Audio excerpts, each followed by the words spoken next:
Alhamdulillah, alhamdulillahilladzi arsala Muhammadan rahmatan lil alamin. Fabidzalika amarna an nafraha wa nashkura biwujudi sayyidil mursalin. Asyhadu an la ilaha illallah wahdahu la syarika lah wa asyhadu anna Muhammadan abduhu wa rasuluh la nabiyya ba'dah. Allahumma salli wa sallim wa barik wa karrim ala hadha an-nabiyyil karim sayyidina wa habibina wa syafi'ina wa qurrati a'yunina wa maulana Muhammadin wa ala alihi wa ashabihi ajma'in, amma ba'd. Alhamdulillah, puji syukur kepada Allah Subhanahu wa taala pada pagi hari ini kita masih diberikan nikmat sehat wal afiat, nikmat panjang umur, nikmat kesempatan. Allah mudahkan kita untuk hadir menjadi tamu Allah Subhanahu wa taala, melaksanakan sholat subuh berjamaah, sholat yang disaksikan para malaikatnya Allah Subhanahu wa taala. Mudah-mudahan hadirnya kita pada pagi hari ini dan seluruh aktivitas ibadah kita dari awal Ramadan sampai dengan pagi hari ini mudah-mudahan diterima sebagai amal ibadah oleh Allah Subhanahu wa taala. Amin ya rabbal alamin. Salawat dan salam senantiasa selalu tercurah kepada manusia yang paling mulia, nabi yang paling sejati, nabi yang tidak bisa diganti-ganti, baginda Rasulullah sallallahu alaihi wasallam. Mudah-mudahan kita istiqomah menjadi umatnya dan kelak di yaumul qiyamah kita mendapatkan syafaatnya. Amin ya rabbal alamin. Yang saya hormati dan yang saya muliakan guru saya Al-Ustaz Dr. Septa, yang kita doakan mudah-mudahan beliau Allah panjangkan umurnya, Allah sehatkan badannya, Allah mudahkan segala urusannya, dan mudah-mudahan ilmunya bermanfaat buat kita semua. Amin ya rabbal alamin. Begitupun dengan guru saya, sahabat saya Al-Ustaz Faisal. Kita doakan juga mudah-mudahan Ustaz Faisal ini Allah sehatkan badannya, Allah panjangkan umurnya, Allah jaga dirinya dan keluarganya, dan Allah jadikan rumah tangganya sakinah, mawaddah warahmah. Amin ya rabbal alamin.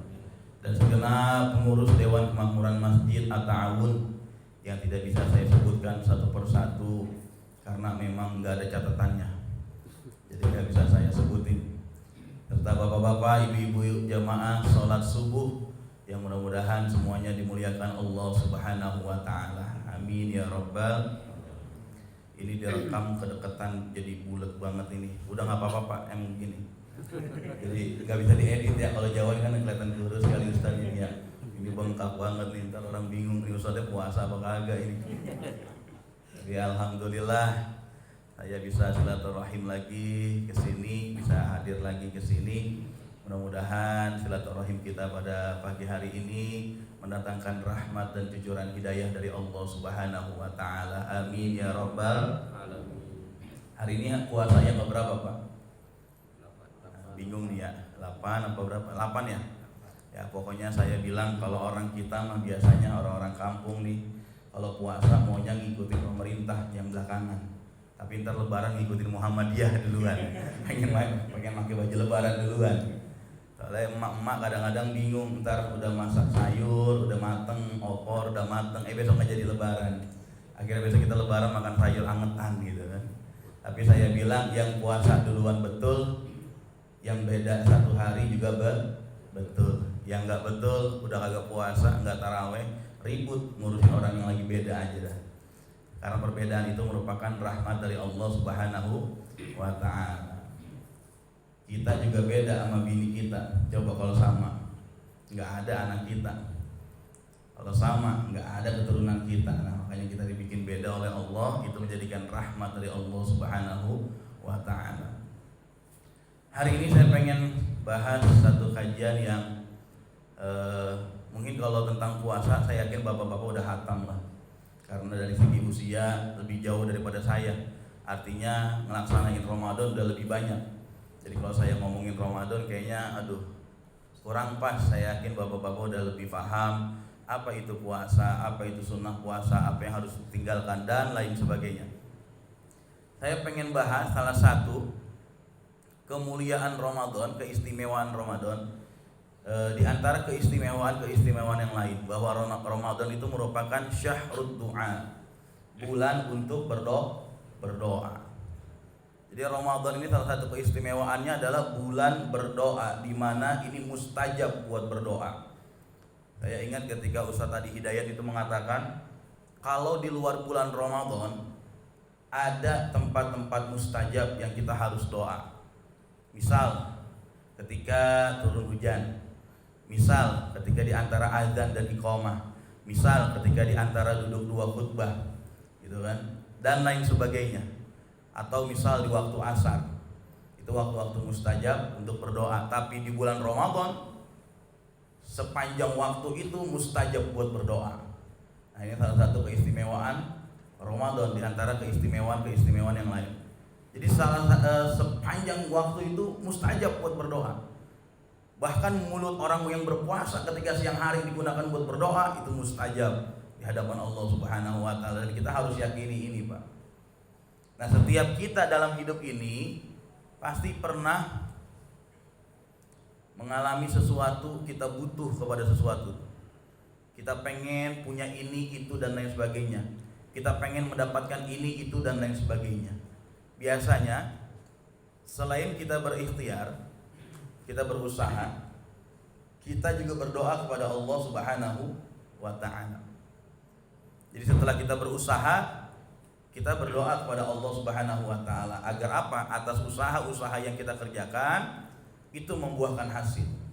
Jadi kalau ada orang usaha tanpa berdoa, nah itu sombong namanya. Dia udah usaha tapi nggak doa, sombong. Dia menganggap dia bisa segala-galanya, padahal kita disebut bisa, kita disebut mampu karena Allah yang memisahkan dan Allah yang memampukan. Tapi ada orang yang doa mulu, usahanya ogah. Ini males, gitu kan. Doa mulu, disuruh kerja kagak mau. Doa aja dah pokoknya dah gua mah. Kerja enggak pokoknya di masjid aja mau doa. Lah enggak mungkin ujug-ujug tiba-tiba turun dari langit duit. Kita kudu usaha, kudu mencari nafkah, kudu beraktivitas, kudu bekerja. Makanya usaha dan doa tidak bisa dipisahkan. Dia harus bareng. Usahanya kita bekerja, beraktivitas, berusaha. Nanti doanya itu sebagai tanda tawakal kita, berserah diri kita kepada Allah Subhanahu wa ta'ala. Setidaknya saya ingin menjelaskan ada 4 alasan kenapa kita harus berdoa, Pak. Kita lagi belajar matematika tentang doa nih. Ada 4 alasan kenapa kita harus doa. Kan timbul pertanyaan, Ustaz, bukankah Allah ini sebagai Tuhan tahu apa yang menjadi kebutuhan kita? Allah sebagai Tuhan tahu apa yang menjadi keinginan kita. Kenapa tidak langsung dikabulin aja? Kalau Allah tahu, kadang-kadang kita nggak minta tiba-tiba dikasih. Ya udah langsung aja Allah kabulin gitu, tanpa kita harus minta. Nah, maka saya pengen jelasin, setidaknya ada 4 alasan kenapa kita harus doa, kenapa kita harus minta. Yang pertama, orang yang minta itu menandakan dia butuh kepada Allah Subhanahu wa ta'ala. Itu menandakan dirinya butuh. Istri kita pengen beli baju lebaran, kan minta sama kita. Betul, Pak? Minta duit. Bi, itu lebaran udah tinggal dikit lagi. Itu di Momo udah banyak banget diskon. 50 plus 70, 50 plus 30. Abi nggak mau beliin Umi baju apa? Mau, mana duitnya? Masih minta tuh. Gue tiba-tiba dia diem aja, datang baju. Udah minta, udah ngomong. Nah, kita butuh sama Allah, makanya kita doa, minta. Makanya kata Allah yarham al-maghfurlah Kiai Haji Zainuddin MZ, apabila seluruh makhluk yang ada di alam dunia ini tidak mau sujud kepada Allah, tidak mau menyembah Allah, maka Allah tidak akan mungkin pensiun jadi Tuhan. Dan kemaha besaran Allah itu nggak akan jatuh, nggak akan runtuh. Allah mah tetap maha kuasa, tetap maha esa. Artinya kata beliau di sini yang harus digarisbawahi, kita yang butuh sama Allah, bukan Allah butuh sama kita. Kalau kita nggak sujud sama Allah, ya Allah mah tetap maha besar. Tapi kita nggak mau sujud sama Allah. Jangan berharap bahagia dunia, jangan berharap bahagia di akhirat. Makanya kita di sini disuruh minta, karena kita butuh, maka kita harus minta. Coba ada pak anak kita pengen motor, dia pengen motor, cuman nggak mau minta, nggak mau bilang ke kita, nepuk pundak kita, ya. Kira-kira kita paham nggak dia minta apa? Motor apa peda gitu kan? Motor apa peda? Dia gini-gini doang. Lebih ini kita coba malam-malam nepuk pundak kita, bi. Tuh, lelaki ngeliat kayak gini lagi malam Jumat hujan, matanya kedap-kedip. Apaan nih gini? Minta cincin. Minta dipakein cincin pak, jangan kemana-mana pikirannya. Kudu minta, kudu bilang, bi, beliin cincin. Nah, kalau begini dong mau bingung kita orang laki. Jadi kalau kita butuh sama Allah, bilang, ngomong sama Allah. Pengen kopi bapak, ngomong sama bini, Neng, bikinin kopi apa? Enak nih kayak pagi-pagi ngopi makan pisang goreng, misalnya kalau lagi belum puasa. Ntar bini bikinin, bapak diem aja, bini lagi sibuk. Kira-kira datang gak tuh kopi? Kagak. Kecuali kalau bini yang peka, udah tahu kebiasaan lakinya. Ini bini solehah banget kayak gini mah nih. Laki belum ngomong, udah dikasih. Oh cakep banget. Kalau punya bini kayak gini, kalau belum mati jangan dikubur pak. Ya belum mati jangan dikubur, dosa. Jadi alasan yang pertama karena kita butuh sama Allah, bukan Allah yang butuh sama kita. Yang kedua, kenapa kita harus minta, harus doa? Karena Allah yang memerintahkan pak, kita berdoa. Dalilnya Quran surat Ghafir ayat 60. Ud'uni astajib lakum. Berdoalah kalian kepadaku, niscaya aku kabulkan. Jadi kita disuruh doa sama Allah, suruh minta sama Allah. Allah yang nyuruh. Tapi bedanya Allah sebagai sang khalik dan kita sebagai makhluk. Kita kalau makhluk pak, keseringan diminta juga kita lama-lama gedek, betul gak? Ya jujur aja dah kita dah.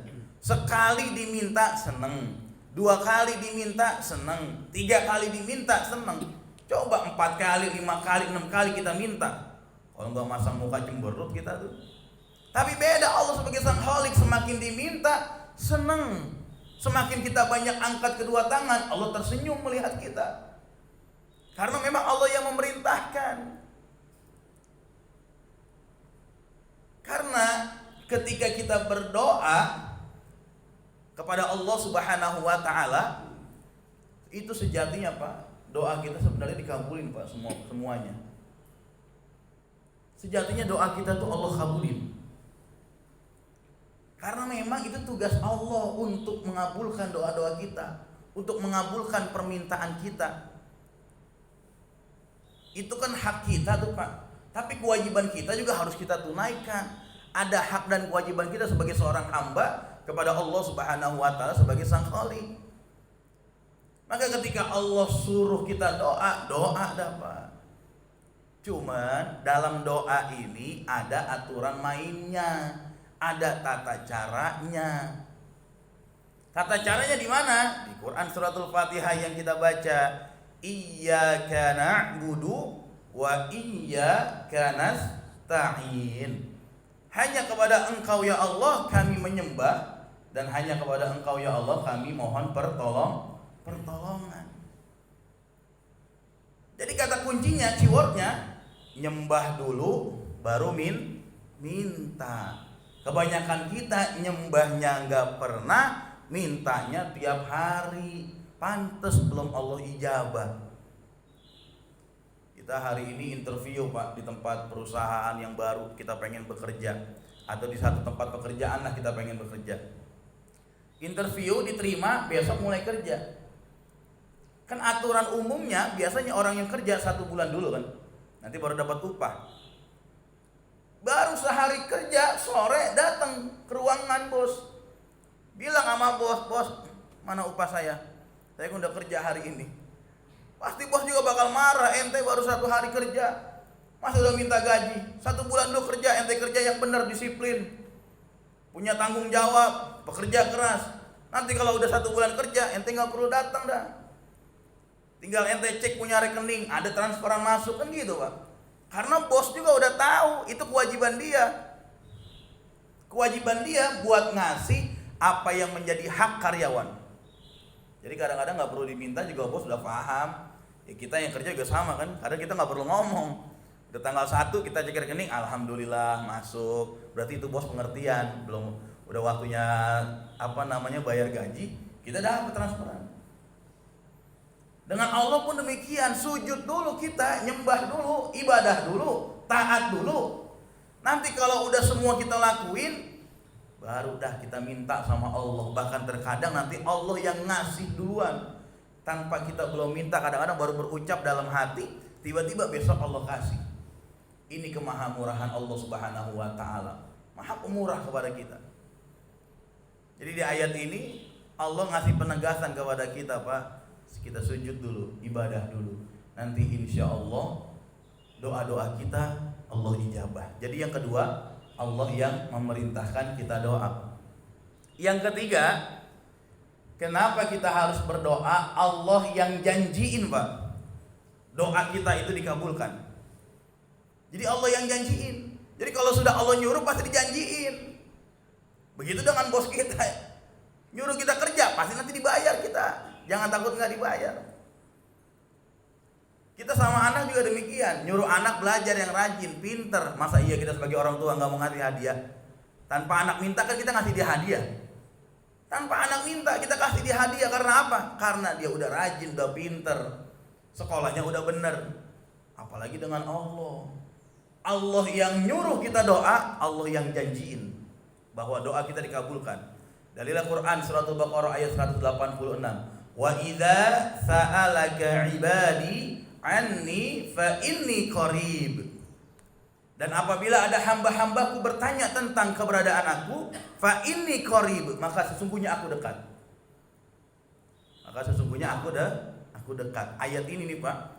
Ketika di ayat-ayat yang lain ada yang bertanya tentang ruh, maka Nabi Muhammad yang menjawab, katakan bahwa ruh itu bla bla bla bla bla. Tapi ketika ayat ini Pak tentang doa, Allah langsung yang menjawabnya tanpa perantara Nabi.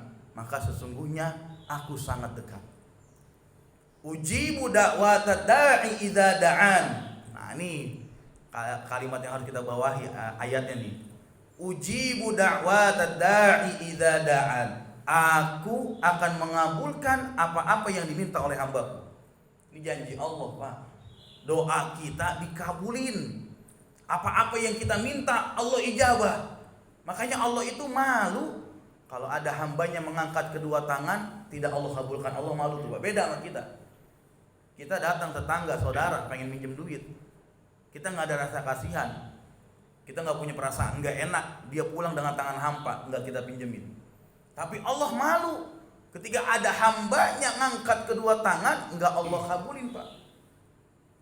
Jadi di ayat ini Allah ngasih penegasan, doa kita sejatinya Allah kabulkan. Cuman Allah yang paling tahu kapan waktu yang tepat. Kita kan pengennya hari ini doa, hari ini juga dikabulin. Siapa kita? Nabi bukan, ulama juga bukan. Pengen hari ini doa dikabulin. Kalau Nabi hari ini doa bisa Allah kabul. Tapi kita kan disuruh sholat juga ogah-ogahan, disuruh ngaji baru baca 1 ayat udah ngantuk, disuruh datang taklim bilangin ntar dulu dah baru balik kerja, disuruh datang subuh kecapean masih ketiduran. Lalu kita pengen doa Allah ijabah buru-buru. Jangan. Allah tahu kapan waktu terbaik mengabulkan doa kita. Allah tahu kapan waktu yang tepat untuk mengijabah doa kita. Yang penting kita meyakini doa yang kita ucapkan, doa yang kita panjatkan kepada Allah itu dikabulkan, Pak.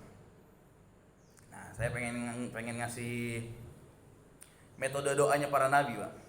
Jadi kata guru saya, ada 2 metode kalau pengen doa itu cepat diijabah, pengen doa itu cepat Allah kabulin. Yang pertama, Allah itu paling senang kalau hambanya berdoa pertama, hambanya itu memuji Allah setinggi-tingginya. Jadi Allah senang kalau ada hambanya berdoa memuji Allah setinggi-tingginya. Kita tanya dalam diri kita nih Pak, kira-kira kita doa muji-muji Allah dulu apa enggak nih? Atau jangan-jangan kita langsung tutup poin, langsung masuk ke intinya aja dah biar nggak bertele-tele. Kalau sama manusia boleh kita kayak gitu Pak, tapi kalau sama Allah jangan. Puji dulu, rayu dulu. Yang kedua, kata guru saya, Allah itu paling senang kalau kita doa kita hinakan diri kita sehina-hinanya Pak. Nah, kira-kira dua ini nih kalau kita doa habis sholat sering gak nih kita baca? Puji Allah setinggi-tingginya, hinakan diri kita sehina-hinanya. Kenapa guru saya bilang kayak gini? Karena beliau mengambil redaksi doanya para nabi. Beliau mengutip ayat Quran yang menjadi redaksi doanya para nabi, sehingga dengan baca doa ini atau dengan metode ini, doa para nabi itu lebih cepat Allah ijabah. Contoh, doa Nabi Adam alaihi salam. Di dalam Quran surat Al-A'raf ayat 23, Allah abadikan dalam Quran ketika Nabi Adam bertaubat kepada Allah, Rabbana zalamna anfusana wa illam taghfir lana wa tarhamna lanakunanna minal khasirin. Doa Nabi Adam, ya Allah, apabila engkau tidak memaafkan kami, sesungguhnya kami akan menjadi orang yang merugi. Kalau engkau tidak merahmati kami akan menjadi orang yang merugi. Itu doa Nabi Adam.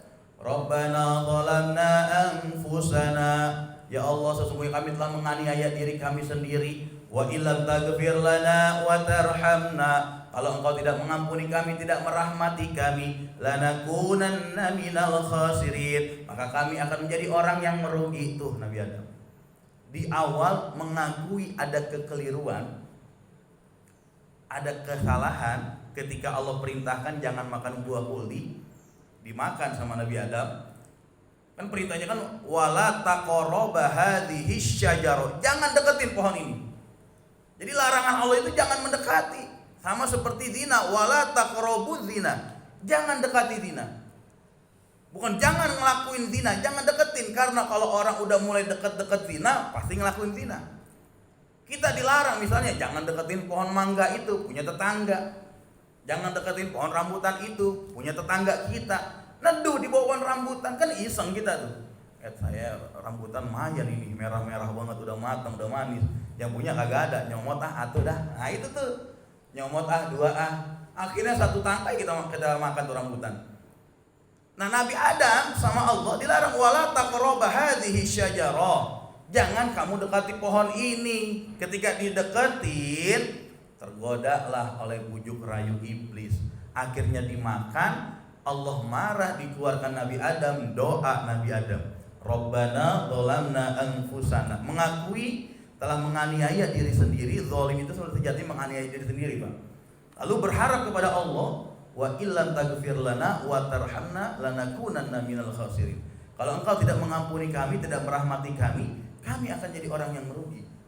Dengan baca doa ini, doa Nabi Adam Allah kabulin. Nabi Adam taubat diterima oleh Allah Subhanahu wa taala, mengakui kesalahan dalam diri.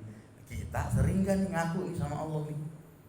Jangankan ngaku sama Allah, ngaku salah sama anak aja kita susah Pak. Ngaku salah sama bini ya kan, kita susah. Pengennya kan kalau sama bini kita menang mulu, bini yang salah mulu dah gitu kan. Ini kita belajar nih. Doa Nabi Yunus, redaksi keduanya. Ketika Nabi Yunus dijatuhkan dari perahu masuk ke dalam lautan, karena sebab saat itu Nabi Yunus meninggalkan kaumnya yang tidak mau sujud. Ketika di tengah-tengah lautan ada undian yang dimana supaya untuk mengurangi beban daripada perahu ini harus ada 1 orang atau beberapa orang yang dikeluarkan dari perahu atau yang diceburkan ke dalam lautan. Diundi keluar nama Nabi Yunus. Ketika keluar namanya lalu diceburkan ke dalam lautan, ada ikan Pak. Ikannya mampir, mana belum makan, udah puasa gitu kan. Mampir, wah lumayan nih ada daging. Ditelan tuh Pak Nabi Yunus. Karena perintah Allah itu cuma nelen doang, nggak nyuruh ngunyah. Coba kalau nyuruh ngunyah Nabi Yunus habis. Cuma ditelan doang. berada di dalam perut ikan, ketemu dengan 3 kegelapan. Pertama, gelapnya malam. Kedua, gelapnya perut ikan. Ketiga, gelapnya dasar lautan. Ketika bertemu dengan 3 kegelapan, tidak ada yang bisa membantu kecuali Allah. Teringat kepada Allah, Nabi Yunus berdoa. Quran surat Al-Anbiya 87. La ilaha illa anta. Ini pujian Nabi Yunus. Tidak ada Tuhan, tidak ada ilah yang berhak disembah kecuali Engkau ya Allah. Subhanaka, maha suci Engkau. Inni kuntu minadz zalimin. Pengakuan Nabi Yunus di hadapan Allah, sesungguhnya aku adalah orang-orang yang zalim.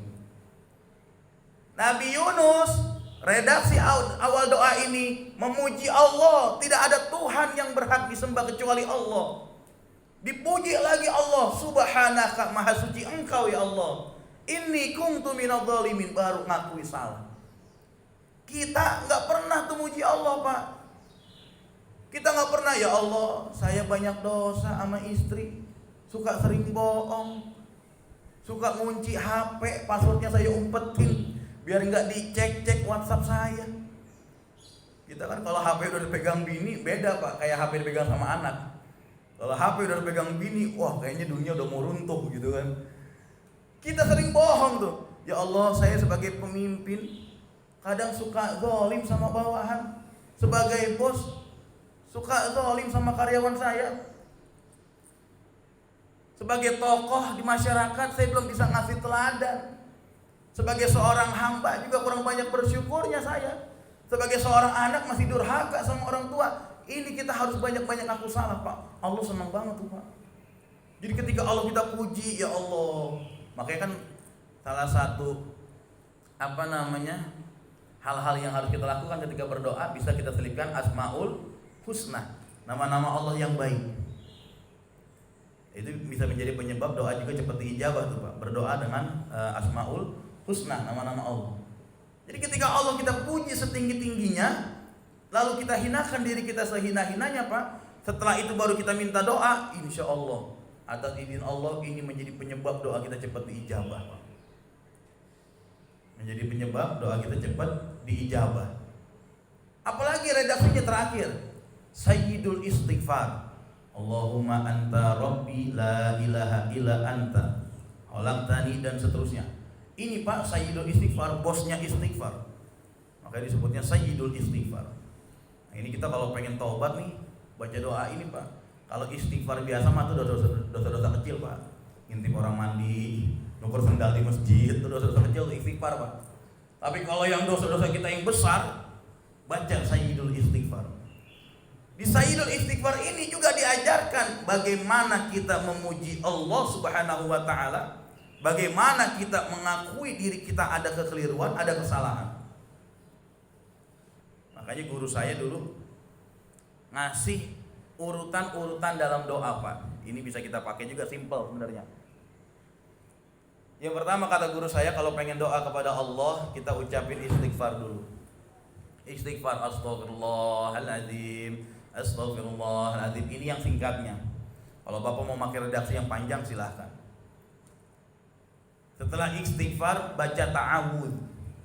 Kenapa baca ta'awudz? Karena orang yang doa itu digoda sama setan. Kenapa setan goda? Biar apa? Biar orang yang doa itu mendikte Allah Subhanahu wa taala. Harus dikabulin doanya, kita dikte tuh, ya Allah saya pengen ini gitu kan. Makanya digoda sama setan. Yang kedua, godaan setan dalam berdoa, dihilangkan rasa percaya diri kita bahwa doa kita diijabah. Akhirnya kita putus asa, apa iya ya doa kita yang tadi gua ucapin dikabulin sama Allah nih. Itu godaan setan tuh, Pak. Makanya kita baca ta'awudz, a'udzubillahi minasyaitonir rajim.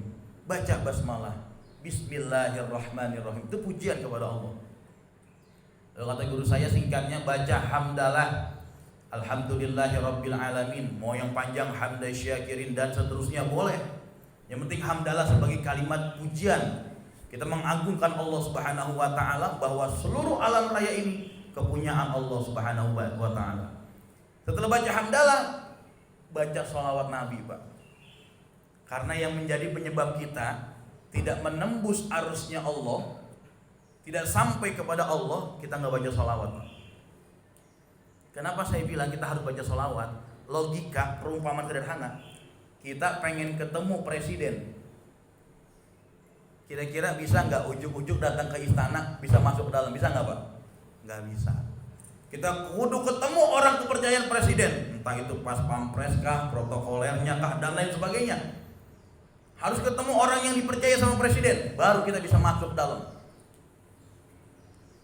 Ketemu sama Allah, pengen doa kita sampai kepada Allah, kita butuh perantara, butuh wasilah manusia yang paling dekat dengan Allah, yang paling disayang oleh Allah, yang paling dicinta oleh Allah, yang paling dijamin surga masuk di dalamnya, yaitu baginda Rasulullah Sallallahu Alaihi Wasallam. Makanya orang yang doa tanpa baca salawat, doanya gantung di langit Pak, kayak layangan nyangkut di pohon gitu tuh. Layangan nyangkut di pohon kan bocah yang ngejar juga agak bisa dapat. Mau manjat agak bisa, nungguin turun kagak ada angin lagi turun-turun. Akhirnya kena hujan sobek tuh layangan, tinggal kerangka doang. Nah doa kita kayak gitu tuh Pak, nyangkut di langit, nggak nembus ke Allah. Karena apa? Karena kita nggak baca salawat kepada Nabi. Sertakan salawat kepada baginda Rasulullah Sallallahu Alaihi Wasallam. Jadi setelah tadi istighfar, terus apa lagi? Ta'awud, basmalah, hamdalah, sholawat, baru udah kita minta Pak apa yang jadi hajat kita. Tapi mintanya jangan kayak maksa. Anak-anak muda minta sama Allah, jomblo ya Allah, saya senang sama si Fulana ya Allah, tolong ya Allah jodohin saya sama dia. Kalau dia nggak bisa jodoh sama saya, jangan jodohin sama yang lain ya Allah. Wah, ini ngedikte Allah nih, nggak boleh. Jadi kita minta tetap melirihkan suara kita Pak. Tidak seakan-akan kita minta kayak lagi nuntut. Pelan-pelan kita hayati doa kita. Bapak minta sehat, minta panjang umur, minta anak cucu keturunan yang pada mau taat kepada Allah. Setelah kita minta Pak, kita tutup doa itu dengan apa? Doa sapu jagat, Rabbana atina, bisa. Dengan apa lagi? Dengan sholawat kepada baginda Rasulullah Sallallahu Alaihi Wasallam. Ditutup sama sholawat lagi Pak. Baru dah doa kita selesai. Dari situ kita berharap kepada Allah supaya Allah mengabulkan doa-doa kita. Harus punya harapan dan harus punya keyakinan doa itu pasti Allah ijabah. Kalau belum diijabah, tetap punya keyakinan pasti Allah ijabah. Entah itu kapan waktunya. Kalau tidak di dunia Pak, ada guru saya tuh doa itu Allah jadikan satu hadiah di akhirat nanti Pak. Jadi nanti Allah akan ngasih hadiah kepada hamba-hambanya. Salah satunya adalah hadiah doa yang selama di dunia belum Allah kabulin. Allah kasih di akhirat nanti Pak jadi satu hadiah. Nah ini yang ketiga. Yang keempat Pak, yang terakhir, kenapa kita harus doa? Agar hati kita tenang. Tenang. Bapak punya permasalahan hidup, cerita sama teman, cerita sama Pak Ustadz Dr. Septa nih, Ustadz saya punya masalah gini. Wah, dinasehatin sama beliau. Tenang hati itu Pak. Jadi nggak gelisah lagi kita Pak. Punya permasalahan di kantor, cerita sama keluarga, sama istri. Walaupun istri kita mungkin belum bisa ngasih bantuan, belum bisa ngasih solusi, cuma sekedar jadi pendengar. Tapi kalau kita udah cerita sama pasangan, hati itu tenang, enak banget. Ustadz Faisal punya masalah misal di sekolahan, ada murid yang nakal misalnya, cerita sama istri, tenang tuh. Kalau udah cerita tuh, saya kadang-kadang gitu tuh kalau di rumah. Ada masalah di sekolah, misal murid susah banget dibilangin, kita cerita sama istri dengerin doang. Tenang hati itu Pak. Kalau sama makhluk aja hati kita mudah tenang, bagaimana dengan Sang Khalik Allah Subhanahu wa taala? Ala bi dzikrillah tatmainnul qulub. Ketahuilah hanya dengan berzikir hati kita akan tenang. Doa itu bagian daripada zikir karena kita mengingat Allah Subhanahu wa taala. Jadi kalau kita doa kepada Allah yang mempunyai alam jagat raya ini, yang mengatur urusan makhluk yang ada di dunia ini, itu hati tenang. Masalah di kantor, cerita sama Allah. Masalah di keluarga, cerita sama Allah. Masalah ekonomi, cerita sama Allah. Minyak goreng yang belum turun-turun, cerita sama Allah Pak. Ibu juga sama, minyak goreng belum turun-turun, cerita sama Allah. Belum beli baju lebaran, cerita sama Allah Bu. Makanya ibu kalau minta duit jangan sama suami, minta sama Allah Pak. Jangan sama suami, saya ajarin buat istri-istri tuh, minta sama Allah, tapi mintanya di kuping suami. Ya Allah, ngomong kenceng tuh, udah mau lebaran belum punya baju nih ya Allah, minyak goreng juga belum ada nih ya Allah. Saya yakin hari itu begitu suami kita langsung ngajak kita pergi ke mall, Pak. Karena kita doanya kepada Allah, tapi di kuping suami. Jadi ini hati kita tenang, Pak. Benar, hati kita tenang. Ini 4 hal yang harus kita lakukan, Pak. Kenapa kita harus berdoa? Jadi yang pertama, karena kita butuh kepada Allah. Kedua, karena Allah yang memerintahkan kita doa. Ketiga, Allah janjiin. Yang keempat, supaya hati itu tenang, damai, lapang, tenang, gak punya kegelisahan lagi. Kenapa? Karena permasalahan hidupnya sudah dia ceritakan kepada Zat yang mampu memberikan solusi, yaitu Allah Subhanahu wa Ta'ala. Terkadang, Pak, kita juga butuh bantuan doa orang lain, Pak. Kan dalam hadis itu kalau tidak salah dikatakan, Allah itu lebih cepat mengabulkan doa seorang hamba untuk saudaranya tanpa sepengetahuan dirinya. Itu lebih cepat tuh, Pak. Apalagi bulan Ramadan, Bapak doain ya Allah, mudah-mudahan pengurus TKM Masjid At-Ta'awun pada sehat ya Allah, pada banyak rezekinya ya Allah, pada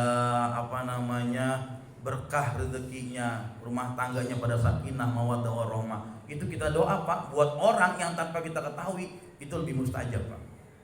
Maka jangan bilang-bilang, lu bukan makasih, tadi kan habis gua doain. Jangan gitu, terlalu pendek juga kita gitu kan, sombong juga. Diam-diam aja, doain Ustadz Faisal, doain Ustadz Septa, Bapak juga doain yang lain. Itu diam-diam tuh, Pak, nggak rugi kok kita doain orang nggak bayar. Kita doain aja diam-diam, itu lebih mustajab. Doa yang baik sampai sama kita tuh, Pak. Kita doain dia sehat, dia nggak tahu kita dikasih sehat sama Allah. Apalagi kalau ketemu para ulama-ulama minta doa tuh, Pak. Anak sekarang kan kalau ketemu ulama bukan minta doa, minta foto. Udah kayak ketemu artis. Orang-orang tua dulu, Pak, ketemu kiai kan minta doa, sungkem. Makanya Pak Ustaz Septan yang lebih banyak di pesantren. Itu kalau ketemu kiai girang banget, itu jarang-jarang bisa ketemu kiai. Kalinya ketemu minta doa. Karena saya yakin, Pak, keajaiban doa itu apalagi dari mulut orang-orang soleh, orang-orang alim itu luar biasa, Pak.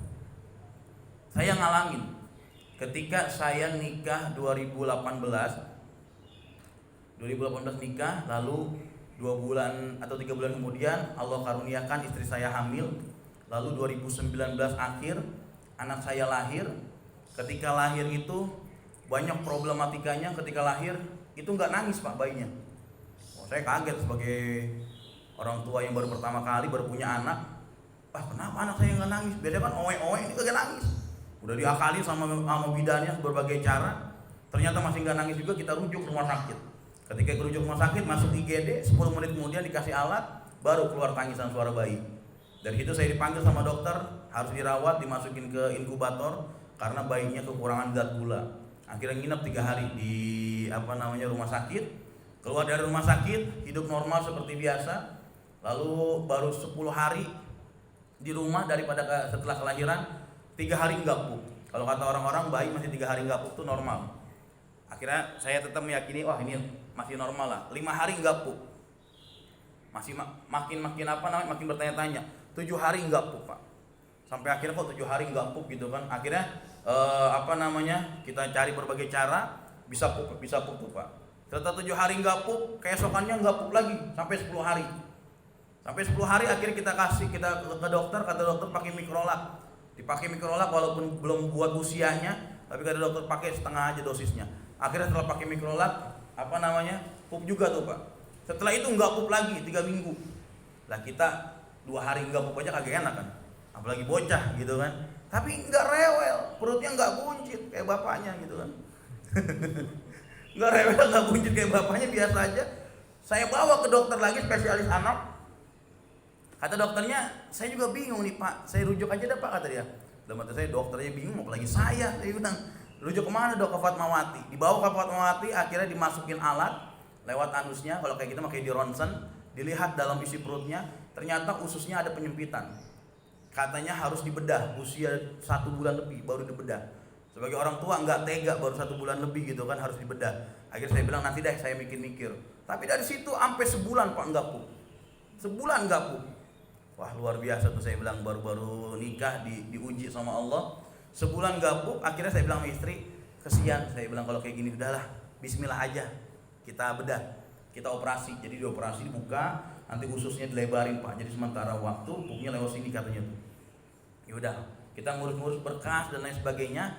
Corona masuk Pak. Makanya terkadang corona kalau yang memahami lebih dalam hikmahnya, banyak hikmahnya Pak buat kita.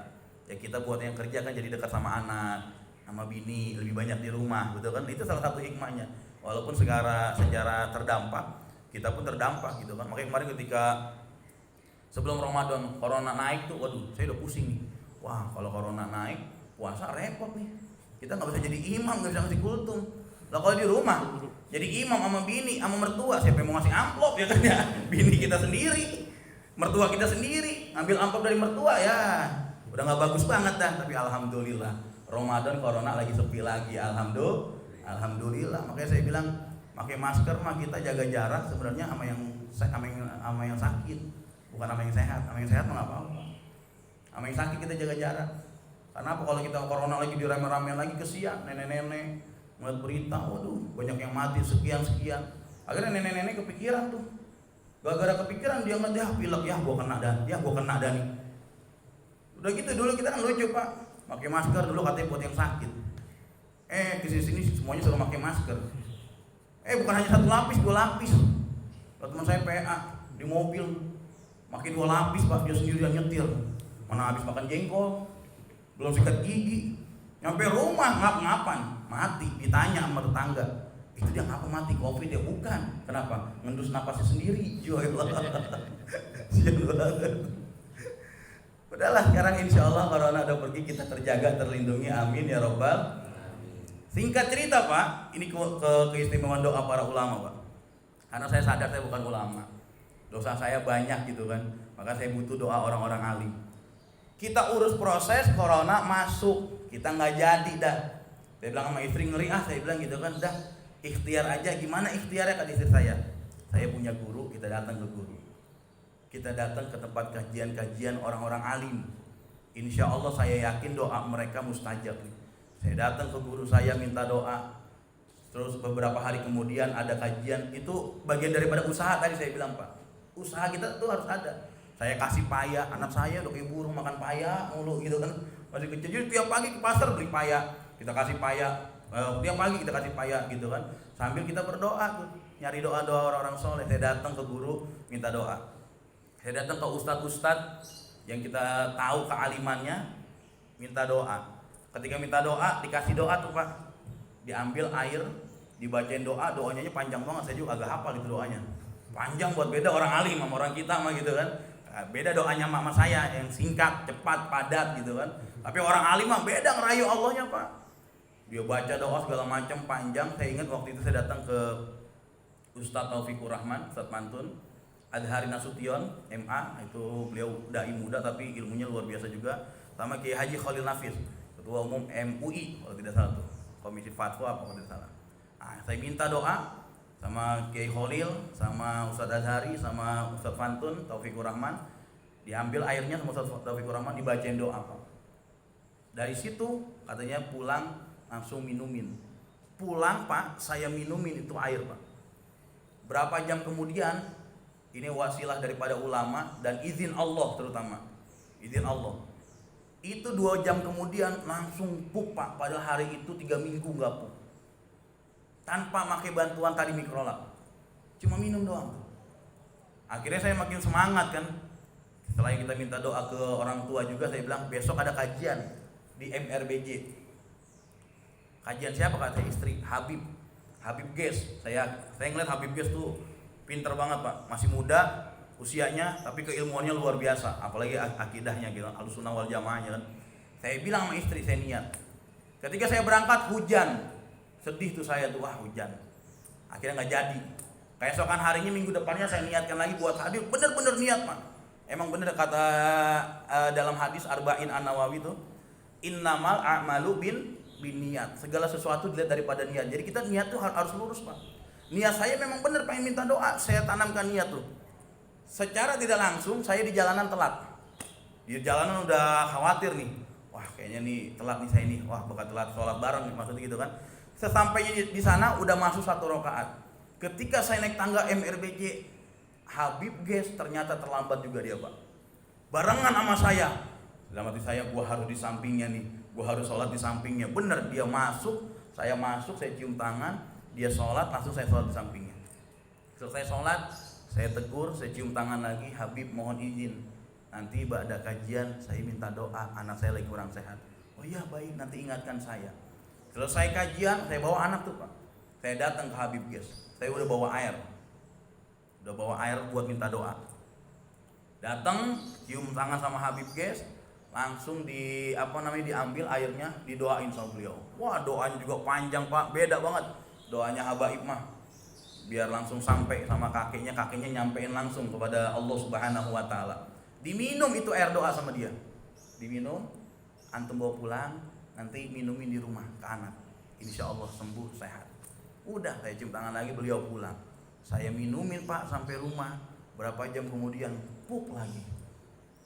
Akhirnya terakhir Syekh Al-Misri, Ahmad Al-Misri. Ini yang sering di TV One juga tuh. Saya niatin lagi sama istri buat hadir. Saya datang ke sana. Selesai kajian saya jumpai beliau, langsung digendong anak saya, dibacain doa, dipegang-pegang perutnya, terapi orang alim ini luar biasa Pak. Dibaca-bacain doa segala macam, saya kasih air minum lagi, dibacain doa sama dia tapi tanpa diminum. Beliau bilang, pulang tolong diminumin lagi ya sampai habis. Saya bawa pulang lagi Pak malam-malam. Keesokan harinya saya minumin, berapa jam kemudian anak saya bisa pup. Sampai sekarang vonis dokter harus dioperasi, sampai sekarang tanpa operasi lancar pupnya Pak. Kuasa Allah. Lewat siapa? Orang-orang alim. Kita minta wasilah mereka Pak, minta perantara mereka. Makanya kita kalau masih punya orang tua, minta sama orang tua, keramat kita juga itu dia Pak. Tapi kita jangan sampai melupakan doa orang-orang soleh.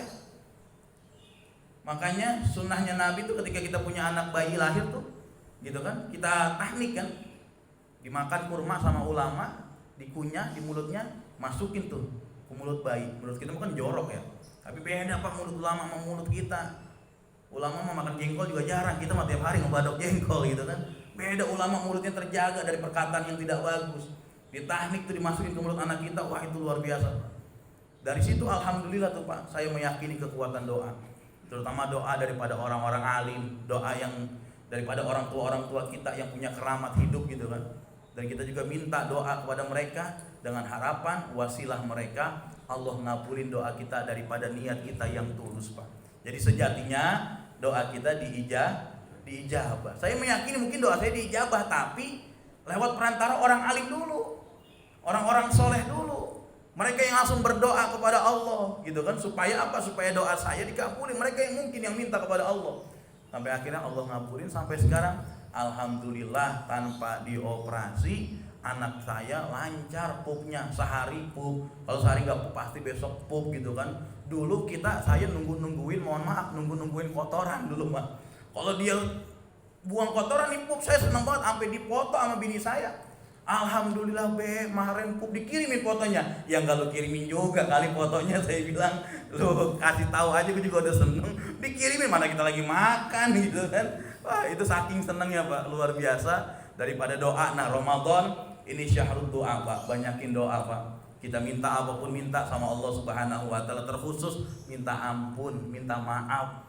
Kita banyak dosa sama Allah, kita banyak salah sama Allah. Mudah-mudahan dengan Ramadan ini Allah hapuskan dosa-dosa kita, Allah terima amal ibadah kita, Allah jadikan rumah tangga kita sakinah, mawaddah warahmah, punya anak cucu keturunan yang mau taat kepada Allah Subhanahu wa taala. Mudah-mudahan doa-doa dari bapak-bapak, dari saya, dari kita semua yang belum Allah kabulkan, mudah-mudahan cepat Allah ijabah. Amin ya rabbal alamin. Terima kasih.